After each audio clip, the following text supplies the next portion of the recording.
Assalamualaikum warahmatullahi wabarakatuh. Kali ini kita akan belajar tentang teori produksi. Sebelum kita masuk ke materi inti, saya akan bahas terlebih dahulu mengenai perusahaan dan produksi. Jadi perusahaan-perusahaan yang sekarang kalian tahu, sebenarnya bisa dibilang sebagai penemuan yang baru. Kenapa? Karena sebelum pertengahan tahun 1800-an, hampir semua produk yang beredar di pasar itu merupakan produk hasil dari individu, dari perorangan, dari pengrajin, atau yang sekarang kita kenal sebagai industri rumahan atau home industry. Jadi konsep perusahaan yang dikelola oleh manajer, di mana manajer ini bukan owner dari perusahaannya, kemudian perusahaan punya begitu banyak karyawan, itu bisa dibilang sebagai konsep yang baru. Jadi korporasi modern itu baru muncul pada maksud saya pada paruh akhir abad 19. Makanya dulu pernah ada artikel yang sempat terkenal yang ditulis oleh Ronald Coase, di mana di sana dia membuat suatu statement atau lebih tepatnya sebuah pertanyaan yang menanyakan seandainya dari dulu pasar sudah bekerja dengan sangat baik, kira-kira apa kita masih butuh perusahaan?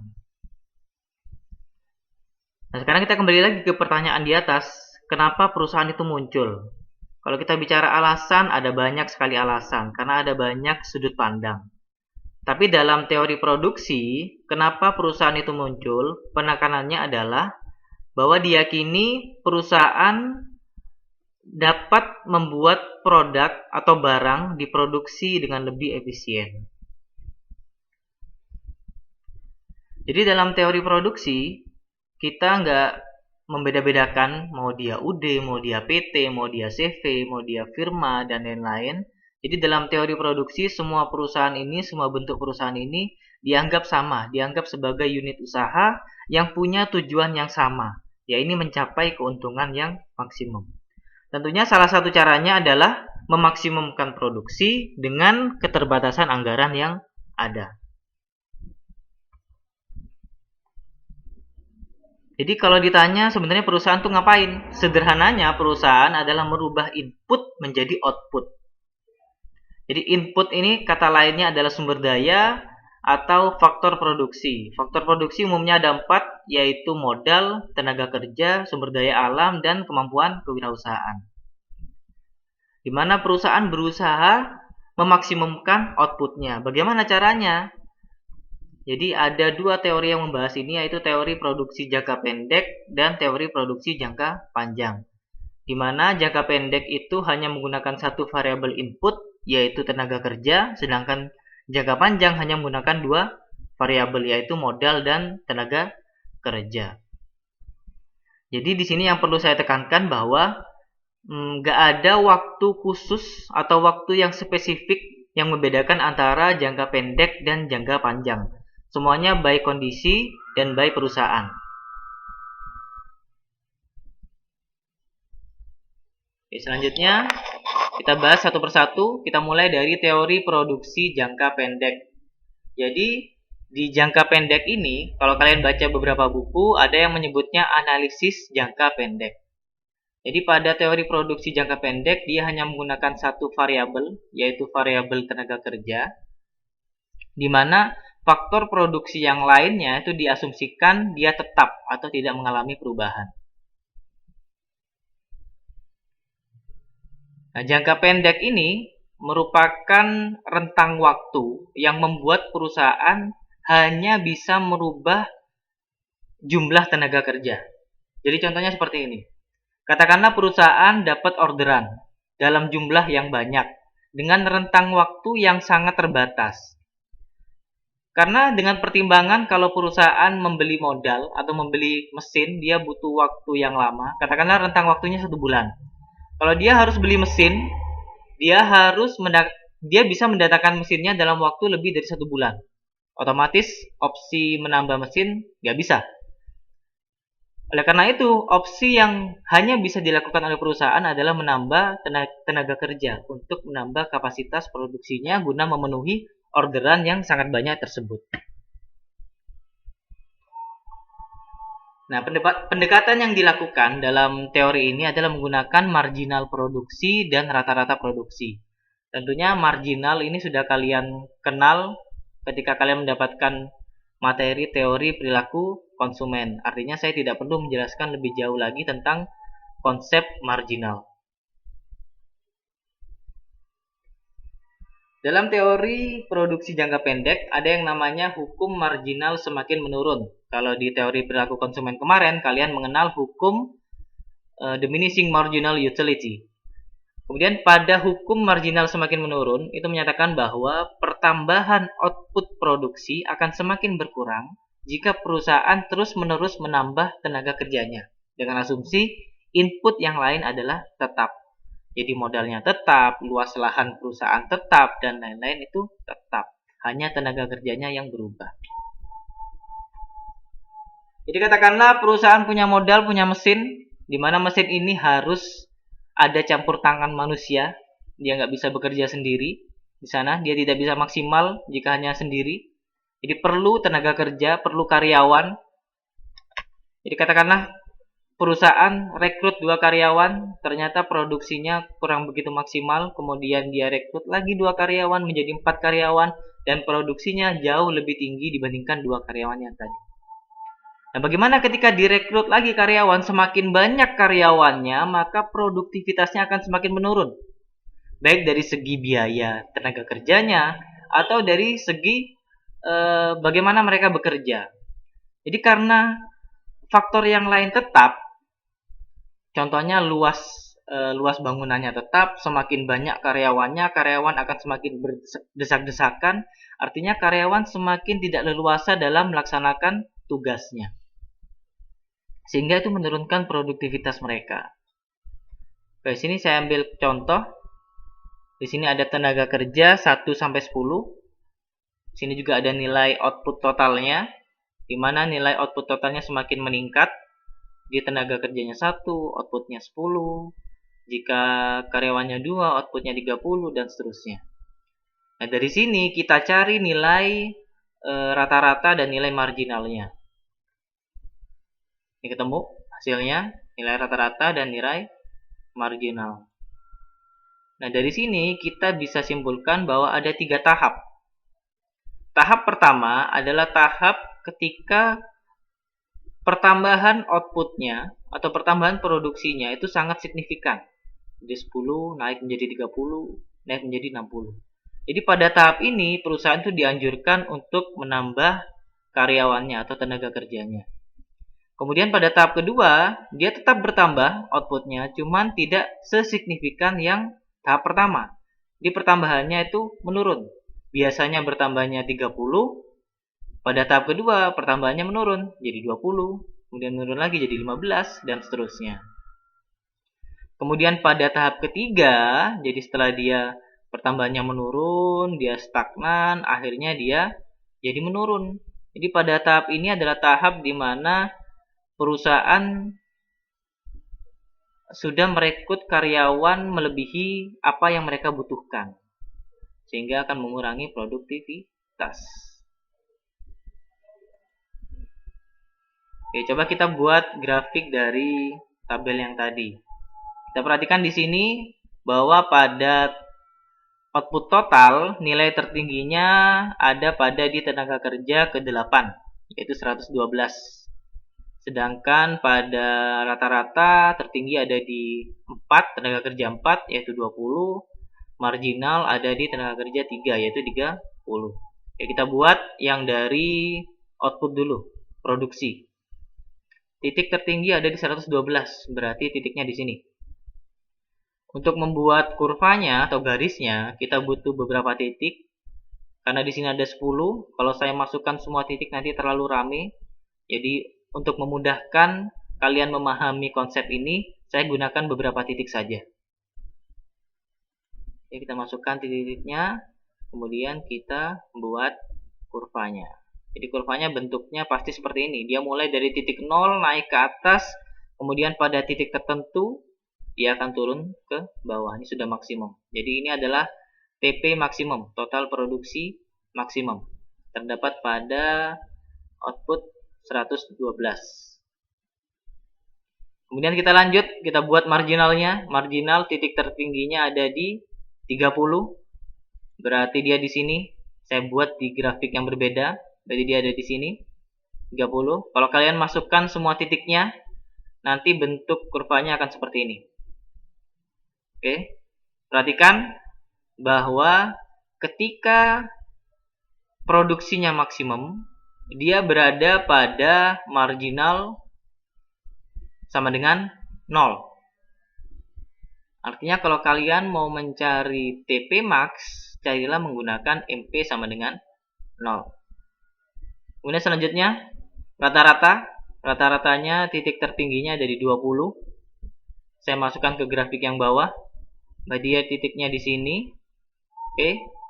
Kalau kalian masukkan semua titik-titik ini, maka nanti kurvanya akan seperti ini. Di sini bisa kita lihat bahwa ketika rata-ratanya itu mencapai nilai maksimum, dia akan berpotongan dengan kurva marginal. Jadi kesimpulannya adalah ketika AP max bisa dicari menggunakan MP sama dengan AP.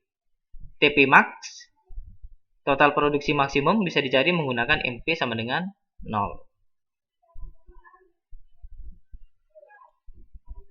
Oke, lanjut. Teori produksi jangka panjang.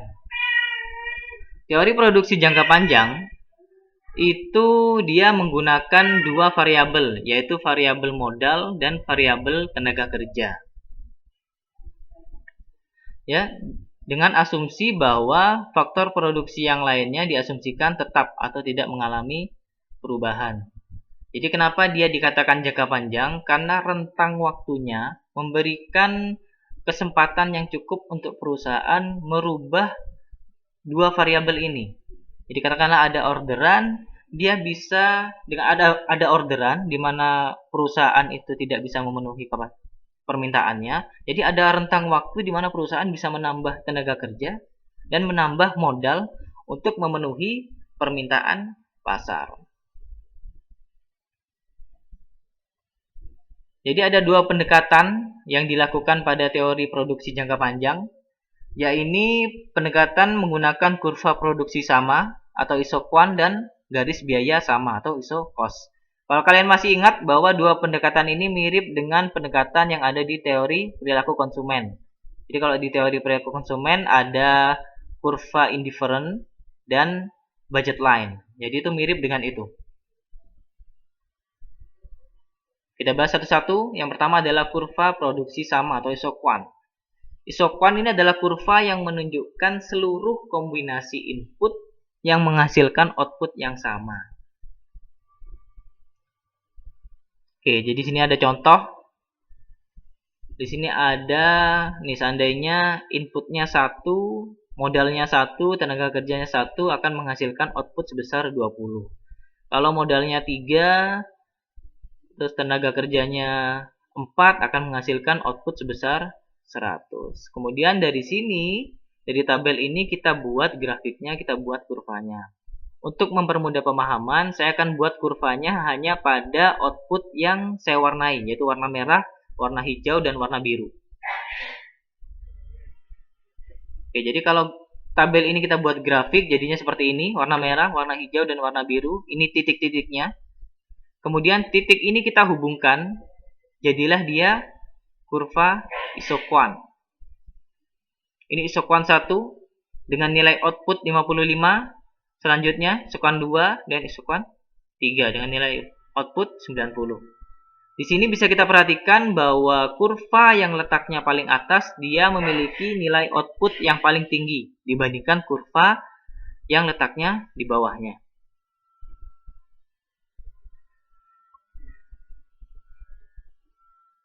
Jadi yang kita bisa simpulkan bahwa bentuk kurva adalah cembung terhadap titik 0. Kemudian kurva bergerak dari kiri atas ke kanan bawah, di mana memiliki slope negatif. Selanjutnya output sepanjang kurva, jadi sepanjang garis kurva ini, mau dia di A, di B, di C, di D, sepanjang garis kurva ini, dia memiliki nilai output yang sama. Perbedaannya hanya terletak pada kombinasi input. Jadi ini kombinasinya berbeda. Kombinasi antara titik A dengan titik B berbeda, tapi dia menghasilkan output yang sama. Kemudian, kurva isokan yang lebih tinggi, seperti yang saya jelaskan tadi, menunjukkan tingkat output yang lebih besar dibandingkan kurva yang di bawahnya. Yang terakhir adalah kurva isokan tidak boleh saling berpotongan. Oke, kalau di teori perilaku konsumen kalian mengenal MRS. Jadi di pendekatan jangka panjang juga ada MRTS. Ya. Di isokan yaitu adalah jumlah di mana salah satu input dapat dikurangi ketika satu unit tambahan dari input lain digunakan. Jadi ini rumusnya kalau ingin mencari MRTS. Jadi kalau kita lihat dari ilustrasi ini, jadi vertikal ini modal, horizontal ini tenaga kerja. Kita lihat dari titik A ke titik B. Ya, kita cari nilai MRTS-nya, ketemu hasilnya adalah 2. Artinya apa? Artinya perusahaan dapat mengurangi modal sebesar 2 dengan menambahkan tenaga kerja sebesar 1. Atau kalau kita mau balik ya. Jadi perusahaan itu dengan menambah modal sebesar 2, dia bisa memecat atau mengurangi tenaga kerja sebesar 1. Jadi dipensiunkan sebesar 1 tenaga kerja. Ini adalah rumus lain untuk mencari MRTS. Lanjut. Isokos atau garis biaya sama, atau dalam teori perilaku konsumen kalian kenal sebagai budget line. Jadi isokos ini adalah kombinasi faktor produksi atau kombinasi input yang dapat diperoleh dengan sejumlah biaya tertentu. Ini adalah rumus anggarannya. Jadi kita perusahaan pasti punya anggaran terbatas. Jadi ini adalah rumusnya untuk mencari. Jadi kita masuk aja ke sini. Misal perusahaan punya anggaran sebesar $800. Biaya tenaga kerjanya adalah $100. Biaya modalnya adalah $200. Kita buat grafiknya dulu. Terus kemudian kita bagi. Jadi di sini anggarannya ada 800, biaya tenaga kerjanya 100. Berarti 800 dibagi 100. Oh, kita mulai dari yang modal dulu. 800 dibagi 200 sama dengan 4. Berarti titiknya ada di sini. Kita mau mencari garis biaya sama. Kemudian 800 dibagi 100. Berarti titiknya ada di 8, ada di sini. Kemudian kita tarik garis, maka ini adalah yang disebut dengan garis biaya sama atau isokos. Dengan persamaan sesuai soal, berarti persamaannya adalah 20K plus 10L. Perhatikan K adalah kuantitas modal, L adalah kuantitas tenaga kerja. Kemudian slope untuk mencari tingkat kemiringan. Jadi kalau tadi pada isokwan namanya MRTS, kalau dalam isokos itu namanya rasio biaya. Yang nanti nilainya akan diabsolutkan. Caranya adalah min W. W ini adalah biaya dari tenaga kerja dibagi dengan R. R ini adalah biaya modal per unit.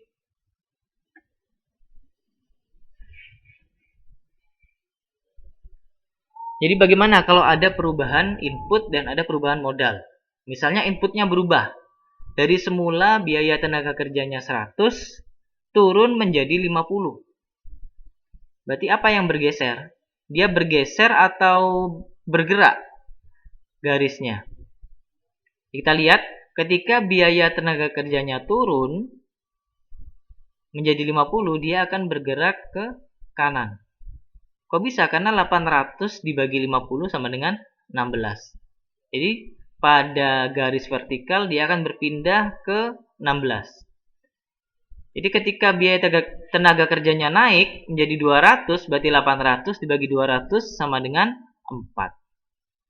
Seandainya yang berubah adalah modal, berarti yang bergerak adalah di bagian modal. Kemudian bagaimana ketika yang berubah adalah anggarannya. Maaf, ini anggaran ya, bukan modal ini ya. Bagaimana jika yang berubah anggarannya? Anggarannya turun menjadi 400, berarti 400 dibagi 200 sama dengan 4. 400 dibagi 100 sama dengan 4, 400 dibagi 200 sama dengan 2. Jadi garis isokosnya akan bergeser ke bawah. Ketika anggarannya naik 1600 dibagi 100 sama dengan 16, berarti di sini 1600 dibagi 200 sama dengan 8, berarti di sini, maka garis isokonnya akan bergeser ke kanan atau ke atas.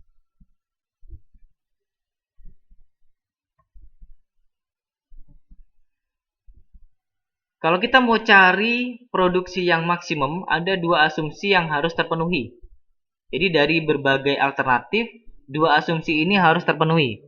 Nanti kita bisa menemukan kombinasi yang menghasilkan produksi yang maksimum. Asumsi yang pertama adalah harus berada pada garis isokos. Berarti harus berada pada garis ini, garis biaya sama. Jadi kalau kita mau pakai kombinasi pada kurva isokuan ketiga, nggak bisa. Karena anggaran kita terbatas. Anggaran kita ada di sini. Jauh di bawah dari kurva isokuan 3.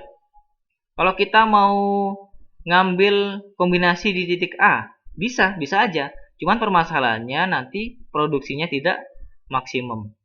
Di sini yang kita lihat yang bersinggungan atau berpotongan dengan garis isokos adalah titik B, titik D, dan titik C. Yang memberikan kombinasi paling maksimum adalah titik D. Kenapa? Karena dia berada pada garis isokos dan berada pada kurva isokan yang paling tinggi, yaitu isokuan 2. Nah, jadi untuk mencari produksi maksimum itu pada persinggungan antara garis isokos dan kurva isokuan. Jadi nanti kalian bisa gunakan rumus ini untuk mencari produksi maksimum. Jadi kalian bisa baca 3 buku ini untuk mempelajari teori produksi dan kalian bisa mencoba latihan soal di ketiga buku ini. Sekian untuk materi kali ini. Terima kasih. Wassalamualaikum warahmatullahi wabarakatuh.